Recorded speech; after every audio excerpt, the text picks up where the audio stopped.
Audio Jungle.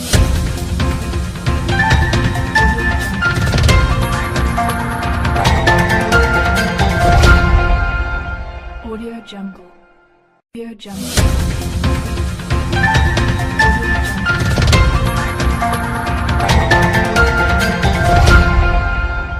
Audio Jungle. Audio Jungle. Et pour la quatrième rubrique, bonjour, et je m'appelle Hugo de la Mousse de Nutella. Et donc je vais vous présenter maintenant le sommaire de ce journal.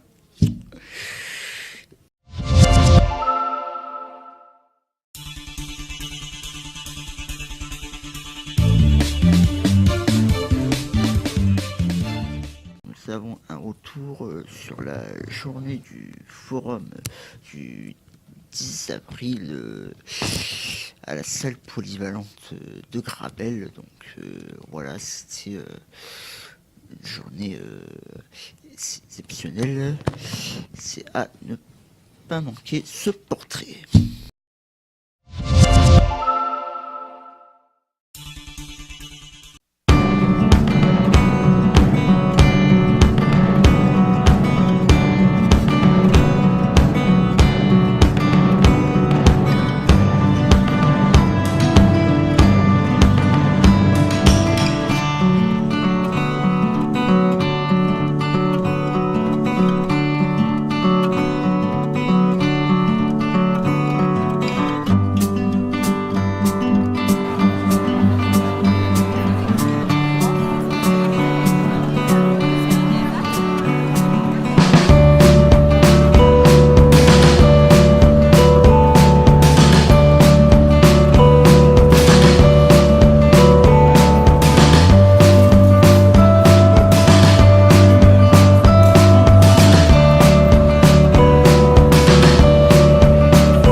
avant-première du film musical Journée au, au ski de route par Mathieu Doué.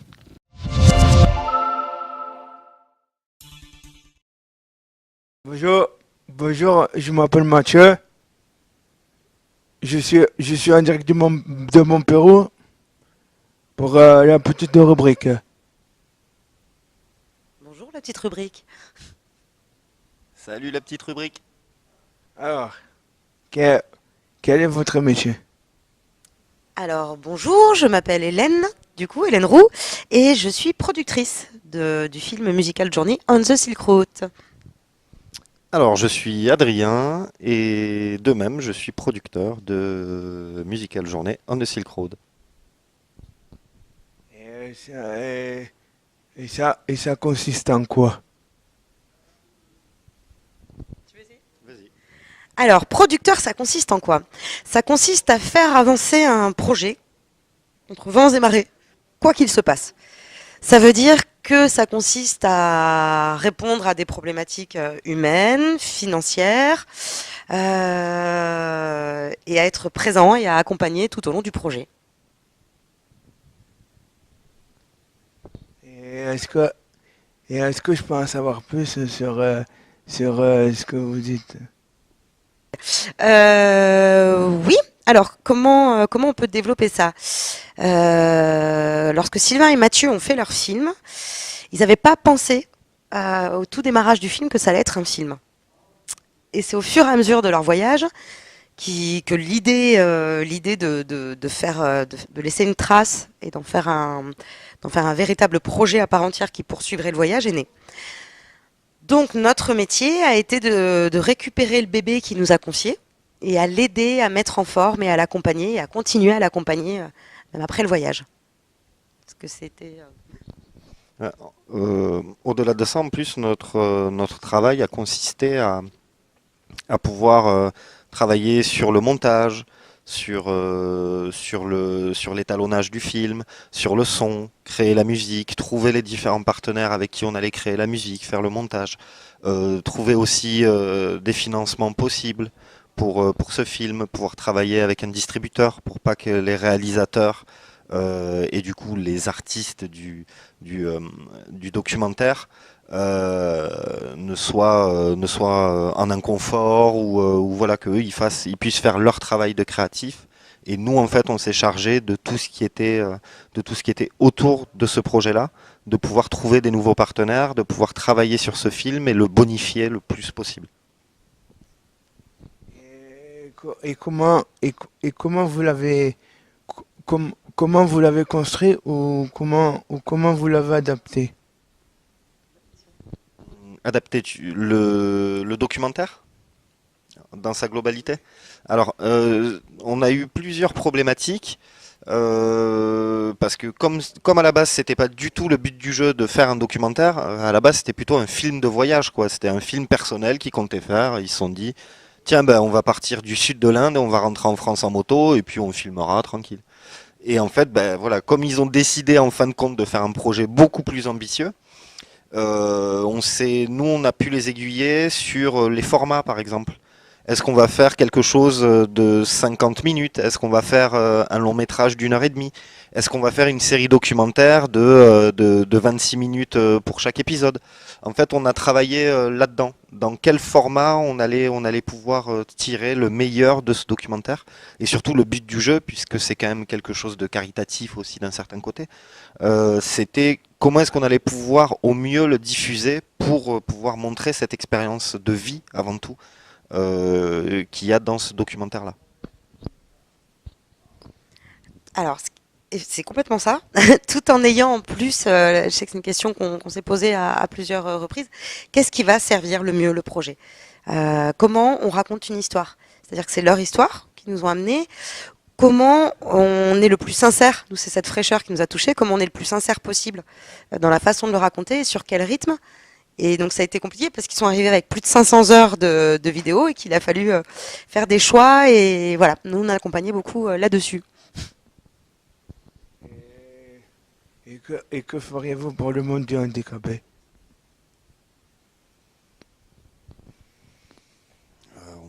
des centaines de documentaires, je pense. Surtout qu'on a une amie d'ailleurs. Euh, Toi, ta sœur, moi, mon oncle aussi. Bah, moi aussi. Et qu'en plus aussi, on a une amie qui est polyhandicapée d'ailleurs, Noémie. Avec qui on travaille sur du crowdfunding, ouais, qui travaille aujourd'hui avec l'éducation nationale. Euh, et du coup, qu'on essaie d'aider, voilà. Donc, on l'a aidé à produire des vidéos, on l'a aidé justement euh, à ouvrir les personnes bien portantes sur le handicap. Parce que l'air de rien aujourd'hui, je pense, un véritable challenge qu'il y a, parce qu'on en parle très peu. Parce que je pense que les gens, ils en entendent parler une fois par an quand il y a le Téléthon, machin, etc. Mais qu'au quotidien, au fond, on en entend très très peu parler, alors que c'est quand même une partie de la population et qu'il faut pas oublier. Et surtout que c'est pas parce qu'on est handicapé qu'on est un sous-homme ou qu'on est quoi que ce soit. C'est tout le monde a ses différents handicaps, parfois des handicaps de vie, des divorces, des choses comme ça, mais aussi des handicaps physiques, mais aussi des handicaps psychiques, etc. Et que voilà, je pense que nous, ce qu'on peut essayer d'apporter, c'est des outils pour permettre d'essayer en tout cas de réconcilier les gens avec, avec la société, je pense. Enfin, j'essaie de trouver une belle formule, mais J'ai une autre, je rejoins Adrien sur beaucoup de points, mais j'ai encore une autre vision des choses par rapport à ça. Pour moi, il n'y a pas le monde des handicapés. J'ai grandi avec une sœur handicapée, et du coup, j'ai jamais considéré que c'était un monde à part. Pour moi, mais de la même façon que quelqu'un pourrait être roux, blond, ou c'est le monde en général. Je fais pas de différence en fait de comment sont les gens à l'intérieur de notre monde. Il y a le monde avec plein de gens différents. Je suis différente, Adrien est différent. On est tous uniques, quoi. Donc du coup, pour moi, se dire qu'est-ce qu'on peut amener au monde du handicap. Moi, j'ai plus envie de me dire qu'est-ce qu'on peut amener au monde et comment connecter les gens en règle générale. Je vais pas faire de différence à ce niveau-là. Je sais pas si je suis très claire, quoi, du coup. Et un petit mot pour la petite rubrique. Alors, la petite rubrique, vous êtes des reporters qui déchirent. Donc, vous continuez à faire du reportage, vous continuez à faire de la vidéo, vous continuez à vous balader, à rencontrer des gens. Et vous avez toute notre force et notre, je sais pas comment on peut dire ça, notre amitié, c'est bien, ouais. continuez comme ça. Merci Mathieu. Merci à vous. Interview du professeur Sarda aussi pour se conclure ce journal.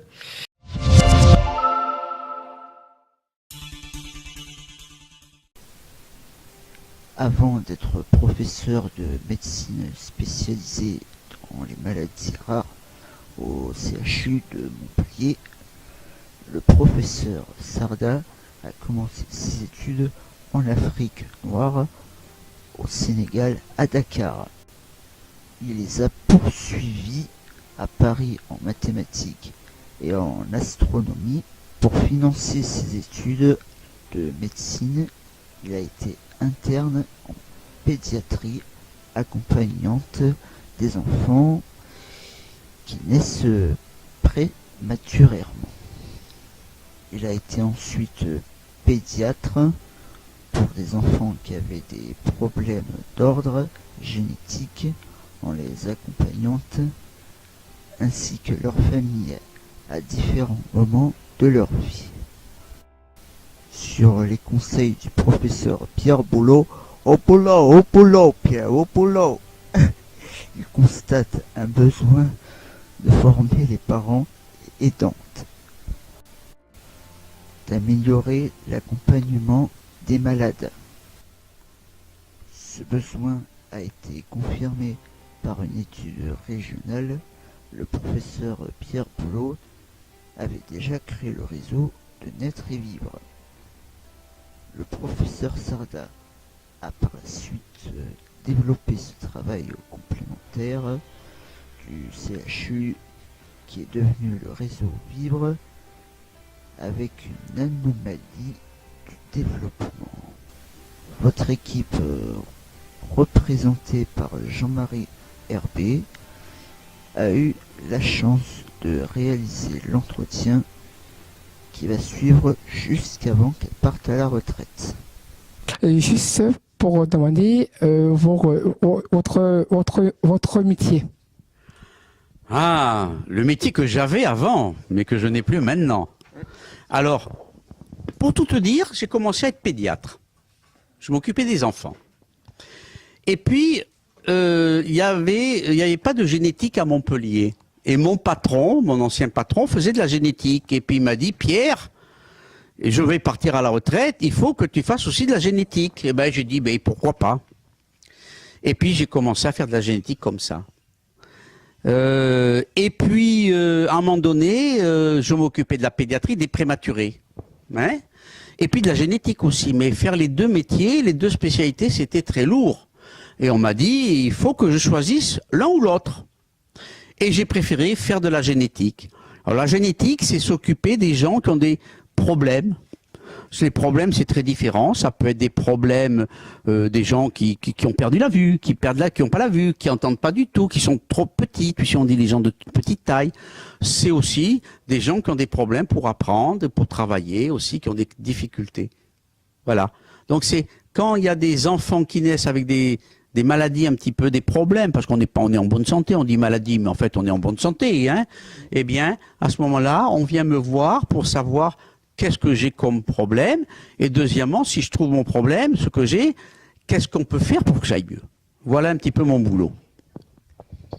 Et votre carrière, vos parcours. Alors là, écoute, c'est 90 ans de ma vie qu'il faut que je raconte, hein. Eh bien, écoute, j'ai commencé à faire mes études de médecine à Dakar, au Sénégal. Tu vois, ça c'était loin. Puis ensuite, je suis allé à Paris, à la Pitié. Et puis, à la fin, donc à la Pitié, j'ai fait beaucoup de gardes de réanimation pour les prématurés. Parce que, je ne l'ai pas dit, avant de faire médecine, j'ai fait 4 années de faculté de sciences, mathématiques, astronomie. Et finalement, j'ai décidé à faire de la médecine après. Et puis, quand j'étais à Paris, je me suis dit, papa et maman, ils sont gentils, ils me payent mes études, il faut que je me débrouille. Et donc, j'ai fait des gardes prématurés, qui étaient payés pour d'externes, ça m'a permis de dire à mes parents, ne m'envoyez plus de sous, je me débrouille. Et c'est là où, à force de faire des gardes, j'ai eu des capacités à faire ce métier. Et naturellement, j'ai fait de la pédiatrie, et quand je suis venu à Montpellier, on m'a dit, ben, les prématurés, c'est pour toi. Tu vois, j'ai pas choisi, au départ, j'avais besoin de gagner des sous, simplement. Et donc, voilà, donc je me suis occupé, et je t'ai raconté ensuite pourquoi j'ai fait de la génétique, parce que mon patron m'a dit, il faut que tu fasses ça. Et aussi, bon, le pire pour carrière. Ah, le pire, je peux pas en parler. C'est des choses, je peux pas en parler. Parce que c'est des choses qui sont très, très douloureuses. C'est des fois des décisions que l'on doit prendre dans la minute qui vient et qui changent des vies, voilà. Il y a beaucoup aussi de décisions difficiles, ne serait-ce que dans le diagnostic prénatal. Tu sais ce que c'est? Est-ce qu'un bébé qui est gravement atteint, il faut arrêter la grossesse ou pas? Des fois, il y a des demandes de la maman et du papa, et puis on dit non parce que c'est pas grave comme on le pense. Voilà. Puis il y a aussi des enfants que j'ai vus qui avaient des maladies très graves, hein, qui se frappaient dans la salle de consultation, c'est très difficile à supporter. Puis je me suis dit, moi j'ai du mal. Je vois cet enfant pendant 1h30 à la maison ou dans le centre. Comment ils peuvent supporter qu'un enfant soit si mal? Donc tu vois, il y a beaucoup de situations qui sont très très difficiles. Il y a beaucoup aussi de moments avec beaucoup de bonheur. Même si on parle avec des familles d'un enfant qui a du handicap, on essaye d'aider, on discute avec le papa, ils ont besoin d'en parler. Et ça, c'est extrêmement important. La génétique, c'est super parce que en même temps, il y a un côté très scientifique. Tu te doutes, c'est très compliqué au niveau scientifique. Mais il y a ensuite à côté un côté humain. Parce qu'on est face à des gens qui vivent des problèmes très compliqués dans leur vie.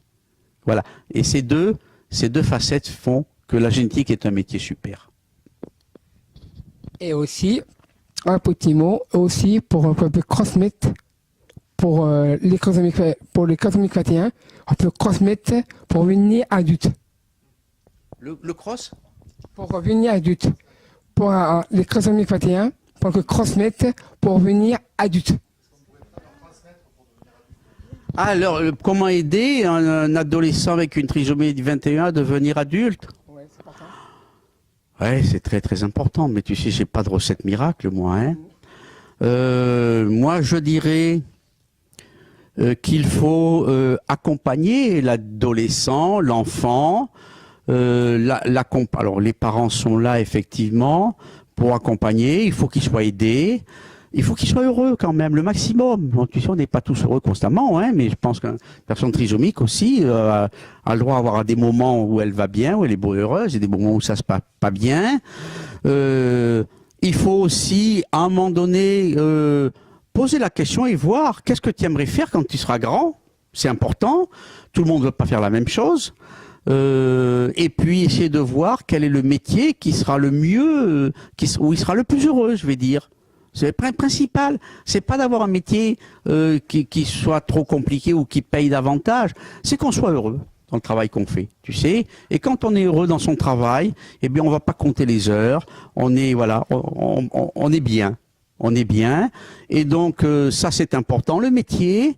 Et puis aussi, ce qui est important, c'est d'accompagner un jeune adolescent, un garçon ou une fille, à finalement avoir des copains, des copines, à avoir une vie sociale, et puis après, pourquoi pas, soit un copain, soit une copine, et puis qu'ils envisagent, voilà, qu'ils soient contents d'être ensemble. Voilà. Je sais, c'est un peu pareil pour ceux qui n'ont pas de trisomie, hein. Et pour finir, pour dernier mot à la caméra, les gens et vos amis, un petit coucou à la caméra ou si petit mot. Un petit coucou à la caméra, toi aussi, allez, tous les deux, fais un coucou. Voilà. Allez, merci.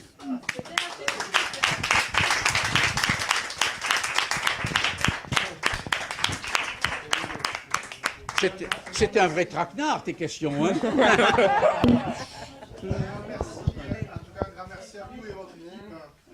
Oh.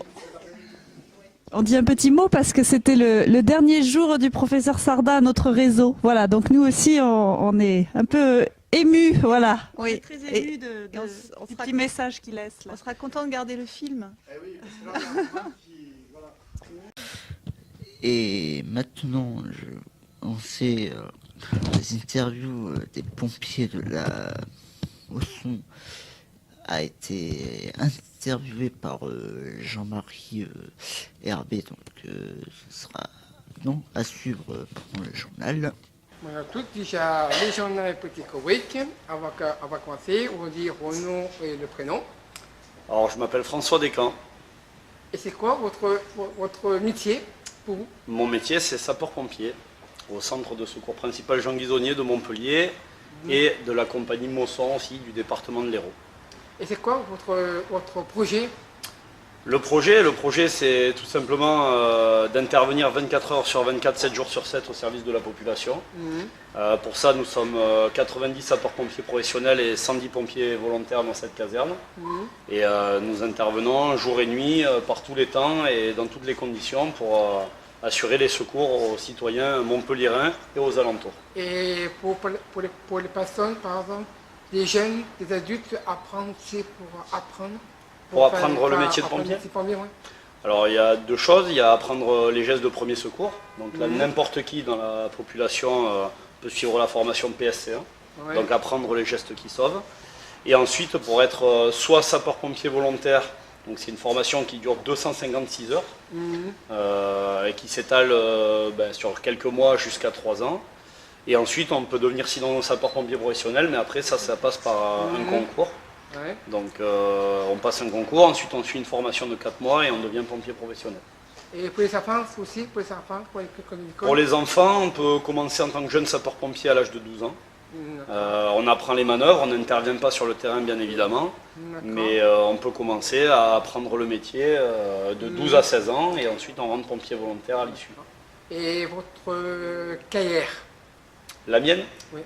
J'ai commencé comme sapeur-pompier volontaire justement dans ce centre de secours. Ensuite j'ai passé le concours de lieutenant, donc officier de sapeur-pompier. Je suis parti 6 ans à Lyon et je suis revenu il y a 5 ans dans l'Hérault. Voilà, et j'ai pris le commandement de ce centre il y a quelques mois.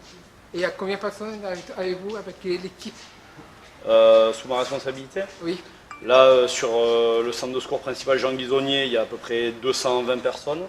Et ensuite, sur la compagnie entière, 350 personnes. Et le meilleur pour votre carrière? Le meilleur? Tous les jours, c'est du bonheur. Donc, j'ai envie de dire tous les jours, on fait le plus beau métier du monde. Donc, pourvu que ça dure le plus longtemps possible. Et le pire pour carrière?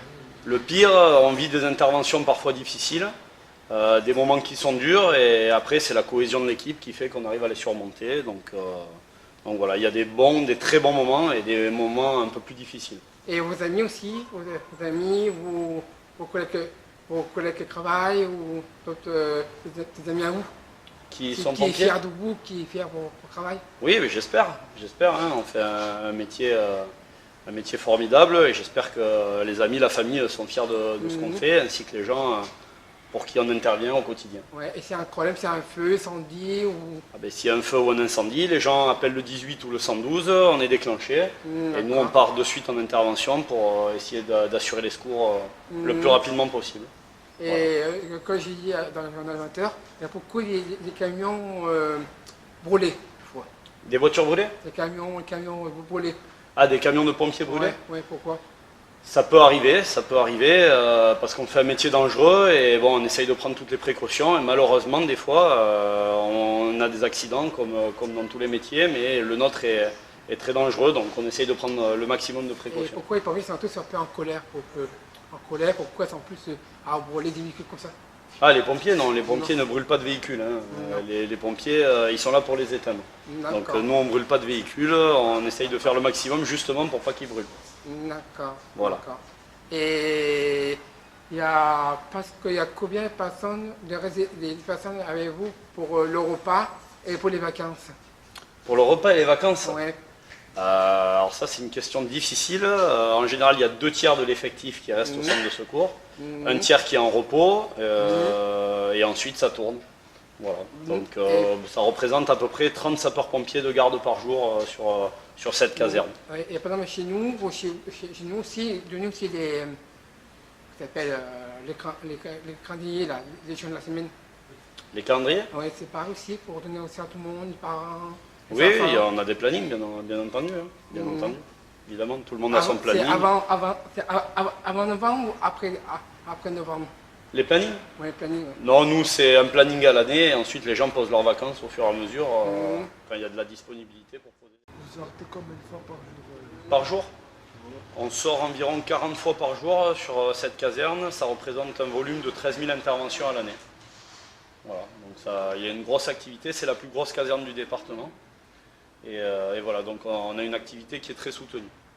Et c'est surtout les VSAB Voilà, donc c'est surtout du secours à personne. Ça représente à peu près 75% de nos missions, de 70 à 80% de nos missions. Et ensuite, le reste, c'est des incendies, de l'opération diverses. Voilà, c'est du secours routier et du feu de forêt, principalement. Et vous avez eu peur pour le feu de Grabel ou pas? Pardon?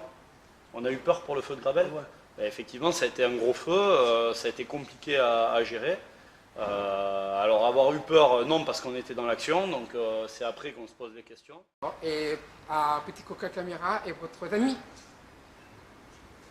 Voilà. Et moi aussi, voilà, à tous les deux. Merci beaucoup. Merci.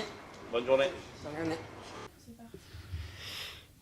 Et ben voilà, c'est la fin de cette édition de la petite rubrique numéro 4.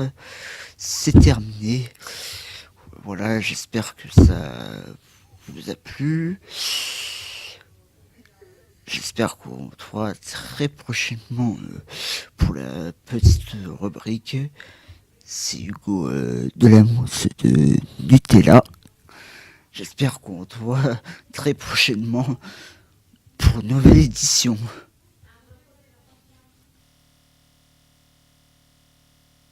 Audio Jungle.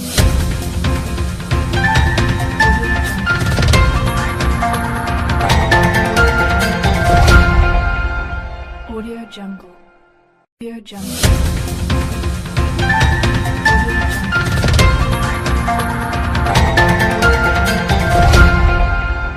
Audio Jungle. Audio Jungle.